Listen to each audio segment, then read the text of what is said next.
ê chị có lon đây chị cũng còn đấy sấy cá mặt con nào nào ok chị phong phòng con đây cái gì không đâu cái đó là chị nó là đây là sợ mấy nhà có tên đấy chị này chế là nhà cái là nó là ok để hai nhà nó ok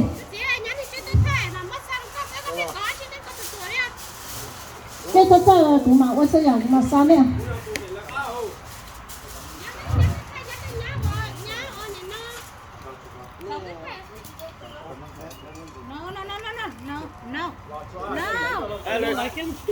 ok này là gì cái là số này của chú này nào là lúc cho nào là nhà đó nào lúc vay sơ ông ấy vay sơ ok ông ấy vay sơ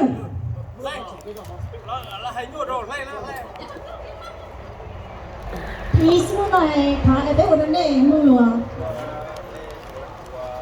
ok cái thứ gì đó dạ ok ok gì cái số này nhóc bị tóc chị của sao tôi có nhóc bị tóc cái không thôi ạ chú đi thầu bố bí cho mua nó ok cái tuổi cái chỗ nó tụ ở đây nó bắt tụ nhau nó là bắt tụ nhau ok nó bắt tụ cái to này chị à cái to chị kì tụi to kì nó bắt trên cái nhóc có tiêu sắp mà có cây là cái của nó chứ ê ở trên lầu mình nó cho trên nó trên cái lầu này nó kì nó vẫn chỉ tại kì bây giờ là nó chứ kì nó chỉ tại kì của này nó từ lo đến chủ cô nè ok kiếm lo kì tao làm chủ cô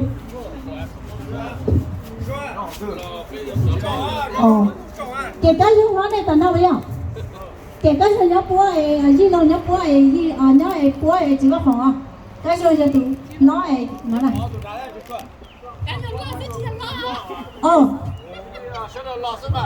nó nên nhóc thì bây giờ ấy phòng trong đó nên xem còn nhóc búa ấy chỉ có họ kể nó còn nhóc búa coi thì chỉ nó vào túi nó ok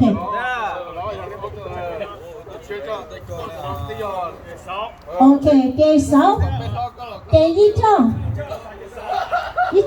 cái đó đâu là đeo 6 nên nhắn là cơ 6 con nào ok ok nên ba cho kê nữa ok nên sợ cậu ý cao rồi không không à cho chị trong nhớ cậu nếu sợ nhân giao là tao đó ấy nếu thấy điểm nhiều một space ok nếu cho thay đứa nào nếu cho thay đứa là thay ok có phải ý lúc đi coi được cụ tiếc cụ chót không chót cái gì cụ chót là cái bao rose cái bao rose em nhé này is the rose I gave to you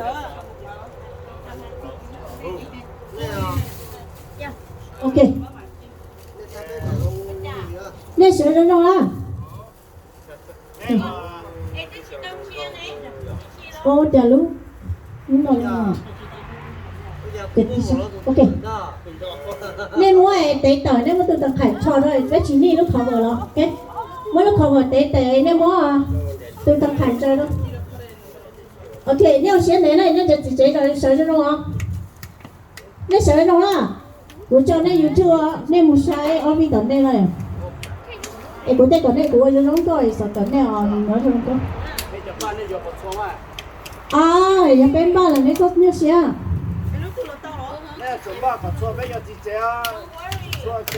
yeah don't worry bé chị gọi chị không có ok đến ba này ok everything ok anh nè miệng cái lúc khen miệng cái chóp ba mùa happy birthday happy birthday cái có chỉ sao em nhà tu nhà mốt rồi nhà tu đó đó đi tao là bên nó đó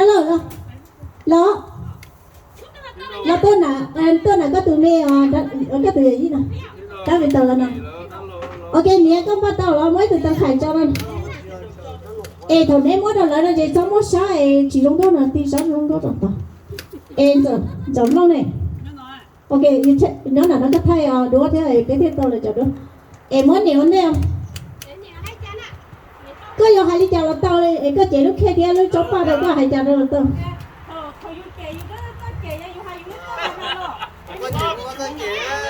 đó thì tài sản là cái nữa ít chưa mấy mà dè có chị mới đi con vào xong ok nhiều đây đây có đây tụ nhóm này chào đó ba đây này nè Yeah. ok hay là chị ở chị dành đâu xưa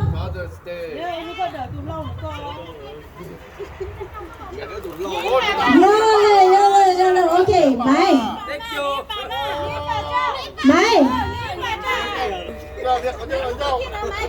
đây chỗ ok máy à còn máy có một lấy tầng thầy không nè thì lúc khác họ không có tôi mà nó sao yeah to lấy chồng ba lo cho họ tiền này chỉ to nên bao cho nó chồng này đó bây giờ lo thế từ phô phô cho là ba có khi đấy có ba nữa nè cái này đó bây giờ ba đi có mua chi ba kiss ít ba nè ok ok nó từ India tới quả nhiên từ nó ok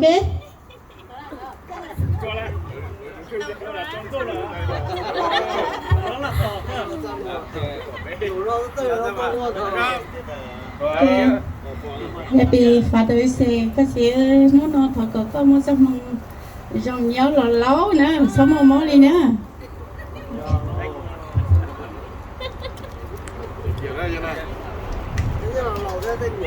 để lo lên có lúc chơi ô cái rong đó mà lo bé được biết khỏi rong đó gọi là bụng tiêu mất lời quan trọng rồi chưa lại yeah chị nhà cá bỏ xếp việc của mà siêu ta cá tí sao đi này lo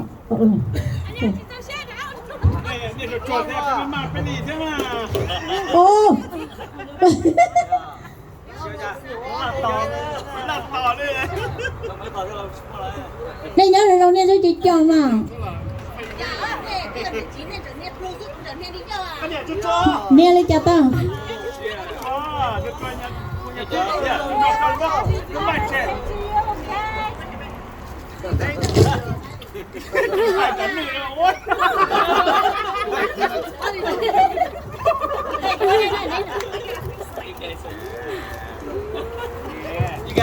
ok happy Father Day đó có cái gì chỉ muốn lúc khi đi cho ba là thằng có muốn cho chuyện này để nhóm nó phải chờ này tốt nữa cái giờ lúc trong cái giờ đến tu lúc chạy đó bé ok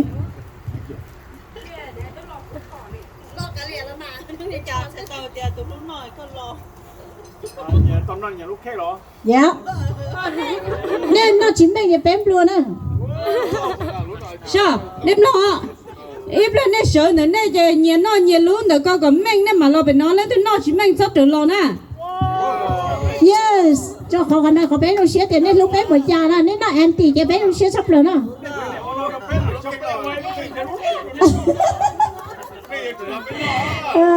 ok nhà bố nhà tôi cho nhà nó nhà mồ nó ok nên chế tôi thằng khải lại à ít tôi khen đầu là bé ấy tôi lúc tăng là bây giờ gì là chẳng là nếu tôi muốn lại được ôi giờ thôi ở đây giờ chỉ mà nó sẽ làm cái việc cho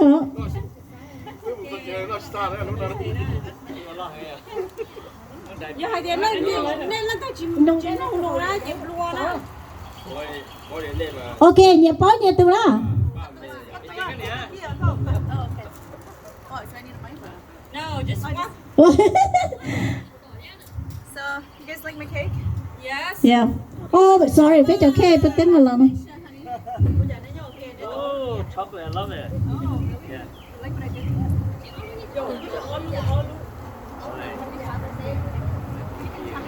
Ok. Chọn. Cụ thể nó chọn. Ok. Okay, okay. Để đó Victor đó, cái radio. Tao mê mê đó.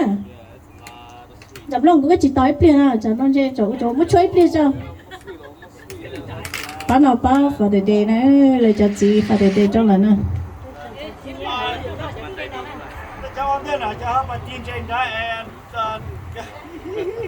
Ít tu ba mua ai có tu đó lo. Chỉ tao chơi không? Lấy được.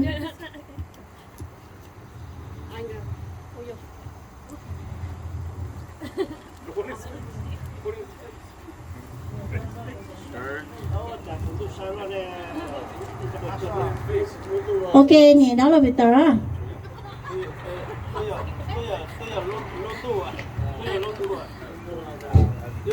Ok, nhìn đó Victor.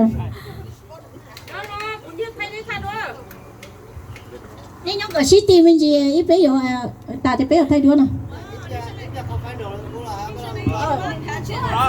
Nên nhóm tôi ở tàu bé cái thì tiền bé có hơn được chưa?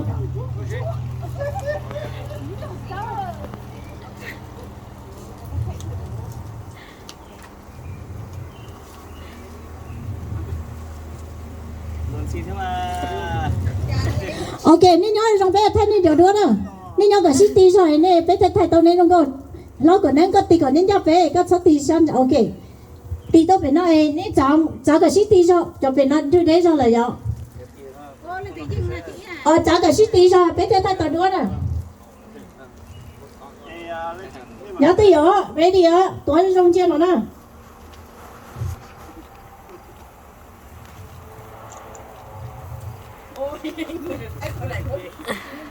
Nhớ tiền nên xong gì hả? Ok. Cũng mà cho lúc mày có phòng xe này nó từ rồi tổ hai. Để đi hai lên ý hay số là tao này chế tôi sẽ là tao nè. Cho nên nè.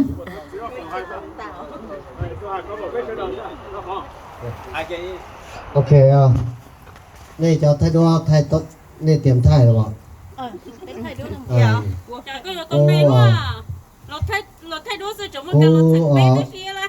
Dùng xe là lúc nào giờ nó Father's Day.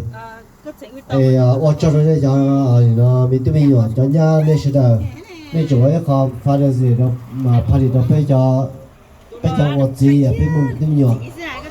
我找那个没对没有，那家都人家那个是个王了。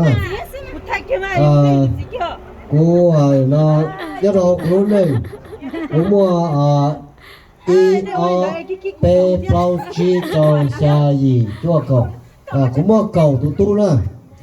cầu tu nha không nó cú lồng xe chập rồi tiền nó cú là vậy rồi lần gì như trong địa tên nó lần gì phá rồi như trong địa tên nó cũng một cầu tu nha cầu tu sai tu vào rồi cú trồng này cho mình tụi mình nhớ để chỉ có khó phá rồi gì rồi bây giờ lần gì để đúng mà trồng trong này tao cả luôn tê pa cũng nhiều gì rồi vật chỉ nhiều shopผมก็มองพูดเลยจะเนี่ยก่อนนี้นักการยงก่อนนี้อะไรนะจิมัวมองกันก่อนนี้จงมองจิตใจนักการยงจงมองตั้งแต่เนาะนี่มุตุตอเนาะตุตอกีก่อนนี่ที่มีอยู่ว่ากูได้生日ก่อนแล้ว become into father แล้วตัว father สิแล้วตัวเนาะ century ตั้งแต่เนาะกูชอบเลยจะมาเลยนะย่านนี่สุดเลยแต่จะตู้จะ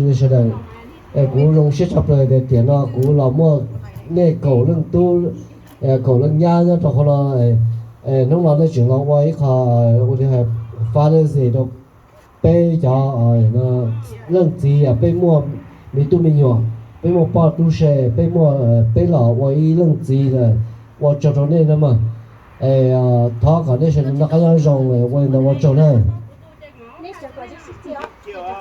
那有一度还是咯，OK，那个热了就开了，那小狗就一唱 OK， nét giờ phải tông nó ít nhất phải tông nét cho ok dễ đó cho nó nè một cái dây chưa nè thế con gọi cho phô là cho này con gọi spoon ha phô ấy phô rồi phô đây là hạt nó ok này dạ phô phô rồi tao mang rồi bây giờ chắc một giây đâu cứ phải thay đi thay thật đồ mà bé trời thay rồi nên tuổi cho tầng khải rung bé thay đây đồ nè you're right I think I thought I could go back more. you go match your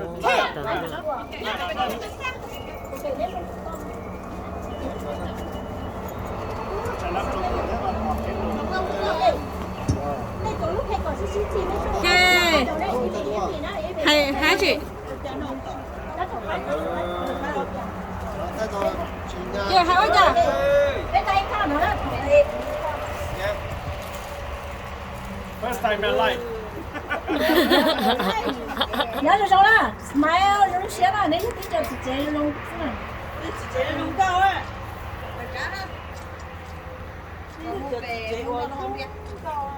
winner is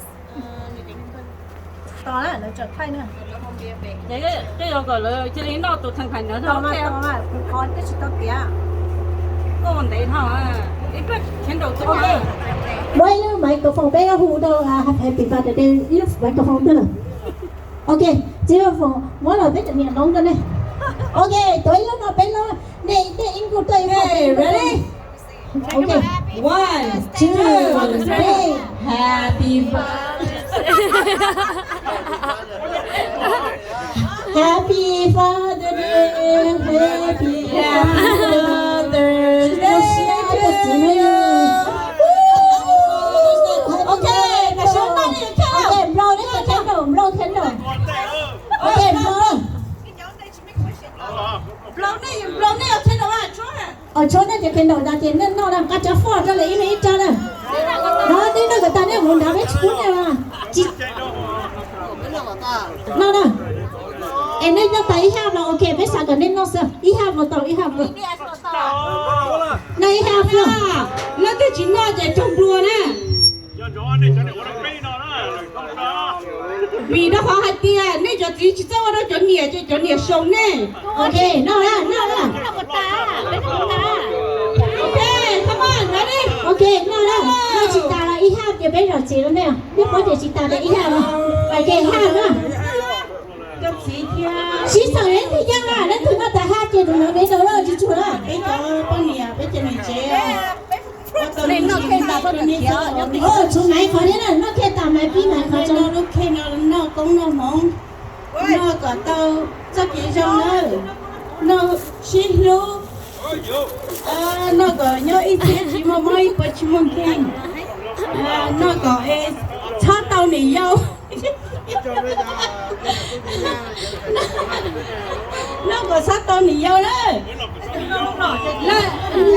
là từ nó chỉ chút ta nó thì nhận bé một prize nữa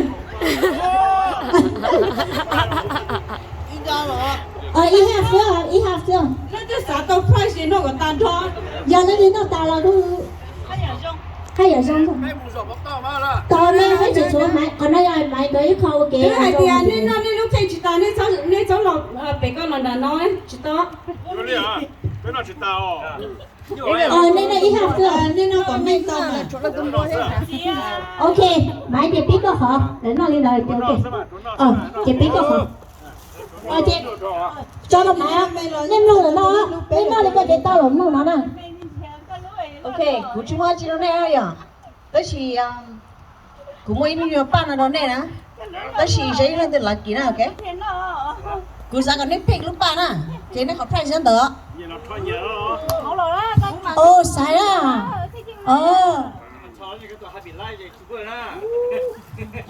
Sai à? Cho có gì chứ hả?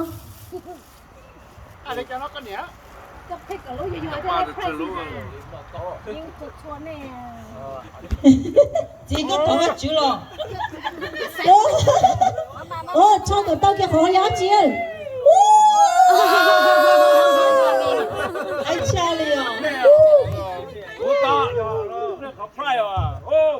Trời ơi. 了，我只想超好，真的。一肚子了。快过来啊！我那慢点啊！啊，一肚子了，慢点啊！我就想考虑下，慢点，就慢点哈。有的包点慢点，就炸超好吃的。有个我啥？这是谁叫东北啊？你是谁过去拿？有。三对，我听一个慢点啊！我捡老肉的，哦，我老肉的，Mày nó phải sắp lầu á. 哦，叫你谁啊？ Sao nó phải sắp lầu á? 还是三呢？你陪了一人嘛，交男朋友我了，送了一人嘛，我直接要少吃了。有了嘛？有嘛呀？怎么同你对侬当家来做大家都好？嗯，这是啥呀？我了，这了，这媳妇我来了嘞。你叫老爷嘛，这个叫啥？叫你。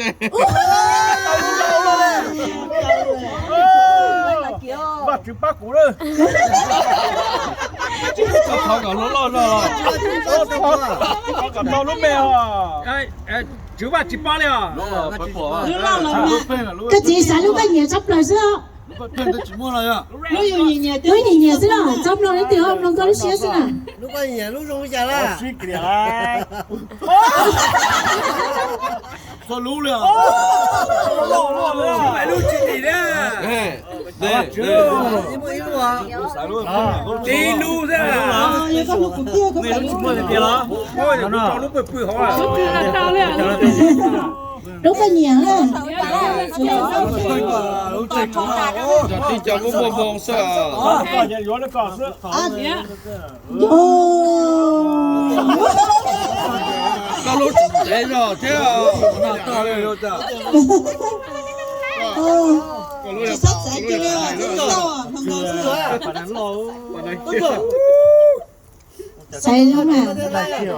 那有回可以好不好？叫罗哥上课。Nó tụi sai nó xịt pin nè. 哇，这个路子真多。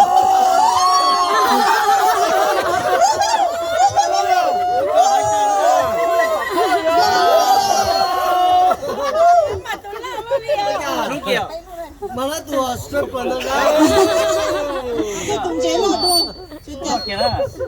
你们到好了啊！我。 Sai hả? 嘻嘻的啥？到这些就那个。 Ok.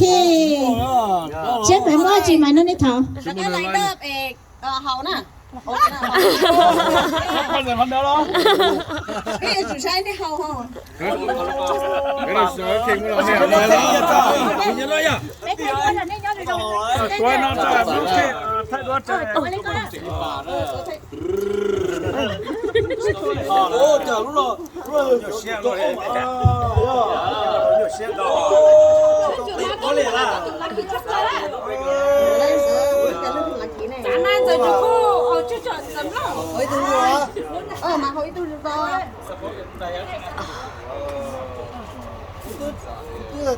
Nó có phải rồi à? Nè giá có ship đi rồi nhở. Chú có này nè. Ok. Giá có xí tiền không bên trên nào? Để bé trên luôn thay đi chả đua. Chưa mà. Ok.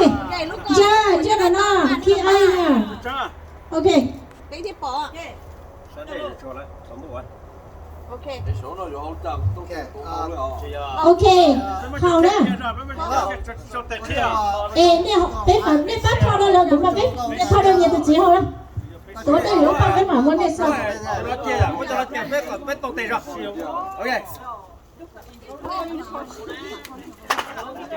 Nhớ nó bên lọt tà liền à? Ở chỗ nào là chỗ khác. Là cứ bán cứ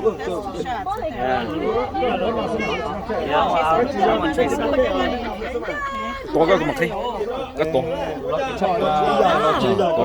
có thể có Bao tiền? cái cùng ngay đồ tổ à đó nó sẽ là làm cả giá là gì từ lúc hả dạ 这光要那呀，这光嘛没没应的。Chị tàu đó là chị lúc bé chị tàu đó. Chị lúc bé chị ba là lúc tiền nè. Lúc tiền này họ theo lúc chở này lá chị hỏi chị nè. Chủ nè. Bảo chị tao. Bảo chị lá. Hồ đấy. Nhau nhau. Cái gì vậy? Nhau nhau. Hậu lá, bây giờ. Cậu có lúc khéo hả này? Ê nhau nhau. Nhiều nhiều đó. Make another way. Make another way. Cả chúng ơi, cậu ơi. Hồ đó. Cho nó trên này chế. Cho cửa. Tàn đó đó. Cha lo sao? Lúc mày sẽ là nếu chả mấy chỉ có khó được. Bây giờ bắt để cho chụp lắm đâu à. Ô con nhớ đúng rồi. Dạ đâu chứ muốn mà mua. Có một màu là có ý lần tới cha là có một màu cha.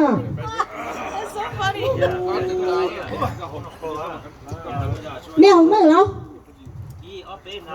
Yếu phê nào, bây giờ ít khó phải nào chỉ ta kia sao? Ô con nhớ, nó có bằng không? Ba chỉ đâu? Nếu rồi một to kìa.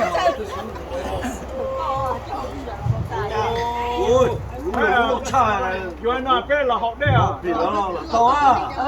Ok, bây giờ này trẻ có tên đó, bây giờ chỉ trẻ sao? Có tên là đó rồi. Có tên là đó rồi. Ok. Còn đây là cho chị cái tiền lên nó, còn đây nó con nó rồi nó ok, đây sửa rồi. Và tôi nó sẽ xóa rồi. Ok. Đây kiểm đi, ok. Cho nó đi tiếp. Con nĩa nữa. Ok, hai đứa này cho chị thì bé mua khay đứa này, bé mua ba đứa này nó ok, nhưng vì bé mua ít khó công ty nó ok, cho xe đứa này cho chị cho thì bé ba đứa mấy là nên xong tụi xe nè, chị tao đi nên sẽ xả bé xả mà bé cũng có lớn lắm, đó là bé đứa mấy là nên cho xả đi chạy, ba đứa nó nên sẽ xả chạy thì bé mua cho nó thì bé mua khó công ty nó cho nên mà nó nè, khả năng đứa này cho chị chạy, ok, sau xe đứa này có chỗ mua đi ở lại tụi đây chỗ mua hùa sẽ chúng mua tụi nè thì còn nên cho xe lớn lo để nhung đấy buồn này có xong thành đấy mà vậy nên nó mấy hư cháu được gì hãy hư bỏ cháu được cho tụi ấy lo sắp rồi sẽ cơ sở kìa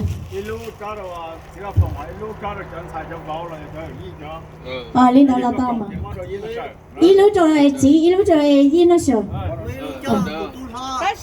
cái gì cái dùng cái tụi lo lại tao này chuyện chứ không mà tao nói đây chị thì cháu gọi xin nào tao nói đây đi ạ ok cho các bạn ý thức phá tụi nó này ý thức nè cái không nói cho chị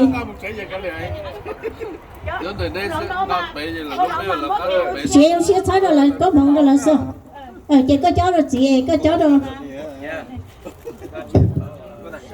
bé chỉ buông vào một chuyện là bé giờ lúc khi trả cá nữa nè ok chị bé chó đó tụi nó chị cho tụi nó lo rồi nên chờ cái chị nó thân thôiแล้วok chờ là sao ok chị bé mất họ cũng đi nó cho nên mà nói cho nên cho cái cho xe rồi nên có cho xe luôn đấy nè ok chị cái họ cơ chị cái nó cho nên mà nó là ok cái trong xe này nên là gì mà nói cái mất họ cũng đi nó cho nên cho chị tiếc cho nhẹ cho mai lơ.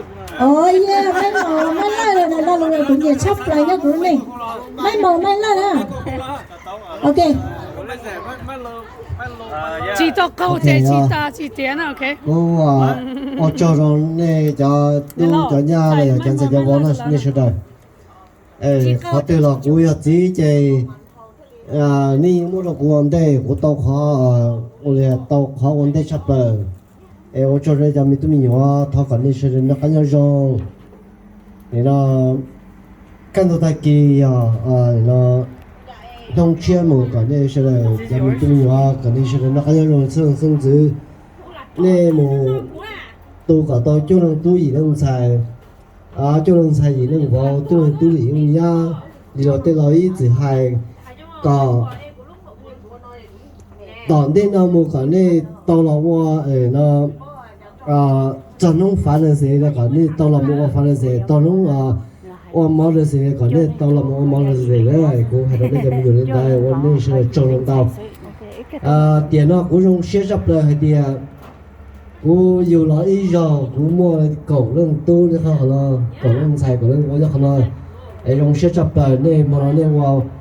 那家没有啊，那家都讲家那家是我发的是一个白色的，我的是这，他搞的是那个要用，这给么给个，只要拿着人家电脑了，找人都找人家电脑的时候，白家子都搞白成那个要用，白什么跟搞白家，也就成这一路写啥，给我那是咱们有时找我找到了嘛。有那种。我睇到我觉得我站错天就然後碰到山腳多你個字帖睇到個字帖睇到阿哥，我喺度呢即係佢有冇一路邊即係落到個字號呢？vì đừng hay lo lo hạt thọ cỏ mua cho lên tu gì lên nhá cho lên tu ta sẽ hơi gì lên nhá chứ cho lên bảo không có gì lên xài chứ mà chị cô nói với lúc mình đi chợ nói cho là cho chị à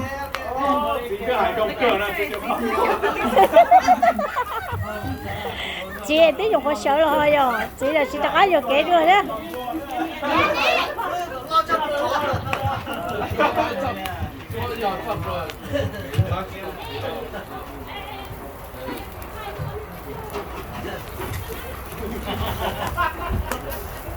đúng rồi tí là của tôi vì tao mới luôn là tôi chỉ là chỉ trong xài thế nào thật chiều